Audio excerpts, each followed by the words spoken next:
তিনিআলি মূৰতে সুৰজৰ দেউতাকৰ এখন সৰু চাহৰ হোটেল। হোটেলখনৰ পৰা বিক্ৰী হোৱা পইচাৰে পেটে ভাতে খাই জীয়াই আছে সুৰজৰ পৰিয়ালটো। সৰুৰে পৰাই পঢ়াত অত্যন্ত আগ্ৰহ থকা সুৰজে মেট্ৰিক আৰু হায়াৰ ছেকেণ্ডেৰীত ভাল ফল দেখুৱালে। তাৰ ডাক্তৰ হোৱাৰ মন সৰুৰে পৰা। টকা পইচাৰ অভাৱ থকা পৰিয়ালটোৰ পৰা সুৰজৰ মনটোক কিদৰে সান্তনা দিব সেই কথা ভাবি মাজে সময়ে উচুপি কান্দিছিল দেউতাকে। কাৰণ গুৱাহাটীলৈ নি ইমান টকা পইচা ভাঙি এডমিশ্যন দিব নোৱাৰে কোচিং চেণ্টাৰত।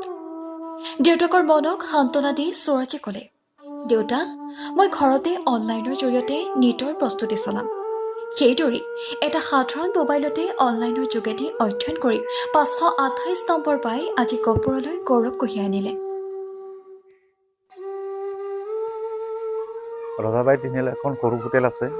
কেতিয়াবা বিক্ৰী হয়, কেতিয়াবা নকয়। সেইখনৰ ওপৰত নিৰ্ভৰ কৰি মই এওঁক ঘৰতে অনলাইন ক্লাছ কৰাই আজি এটা ধাপ মই পাৰ কৰিছোঁ। সেইবাবে মই সুখী। মই এবাৰ নীট 2024 528 মাৰ্কছ পাই পেলাই উত্তীৰ্ণ হৈছোঁ।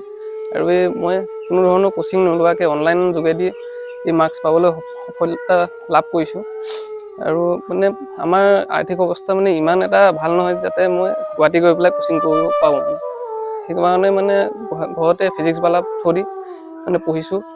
আৰু সেইটো মানে মোৰ এটা নিজৰ মানে এচিভমেণ্ট নহয়, এইটো মানে কালেক্টিভ এফৰ্ট, যোনটো মানে বহুত মানুহৰ হেৰি আছে, কণ্ট্ৰিবিউশ্যন আছে। বিশেষকৈ মা দেউতা আৰু মানে ওচৰ চুবুৰীয়া মানুহ আৰু ঘৰৰ ফেমিলি মানুহ আৰু টিচাৰ্ছসকল যোনবিলাকে মানে হাই ছেকেণ্ডেৰী হওক বা ক্লাছ 10লৈকে হওক মানে যোনে বেছখন বনাই দিছিলে মানে।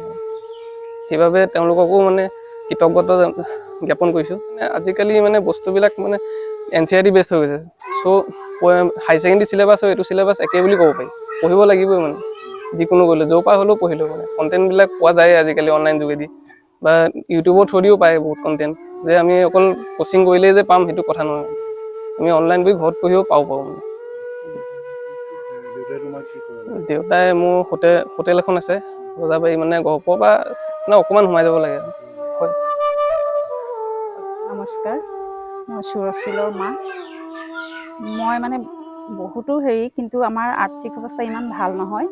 তাৰ মাজতো এখন সৰু দোকান দি মালিকৰ ইয়াৰ বাপেকৰ, তাৰ পৰাই আমি যেনে তেনে আমাৰ 4টা পৰিয়াল যেনে তেনে চলি আছোঁ। তাৰ মাজত তাক আমি কোচিং দিব পৰা নাই, কিন্তু চাহ হোটেল তাৰ ওপৰত নিৰ্ভৰ কৰি ইয়াক অনলাইন কোচিং কৰাই, ঘৰতে অনলাইন কোচিং কৰাই যেনে তেনে 720ৰ ভিতৰত 528 পাই নিজৰ জীৱনটোও ধন্য কৰিছে, লগতে আমাৰ আৰু আমাৰ পৰিয়ালবৰ্গ চবতে। তাৰ ওপৰত মই আৰু এটা কথা ক'ব বিচাৰিছোঁ যে মোৰ প্ৰথমতে ভগৱানৰ ওপৰত ভৰসা আৰু বিশ্বাস, আৰু লগতে আমাৰ গোটেই পৰিয়ালৰ ছাপোৰ্ট আৰু তাৰ কষ্ট তাৰ ওপৰত নিৰ্ভৰ কৰি সক্ষম হ'ব পাৰিছে। সেইখন কৈ মই বহুতো ধন্য হৈছোঁ আৰু সুখী হৈ আছোঁ। আৰু চবৰ ওপৰতে মই এইটো আশা কৰিছোঁ চবেই যাতে তাক আশীৰ্বাদ দিয়ে, আগলৈ আৰু ভাল কৰিব পাৰে।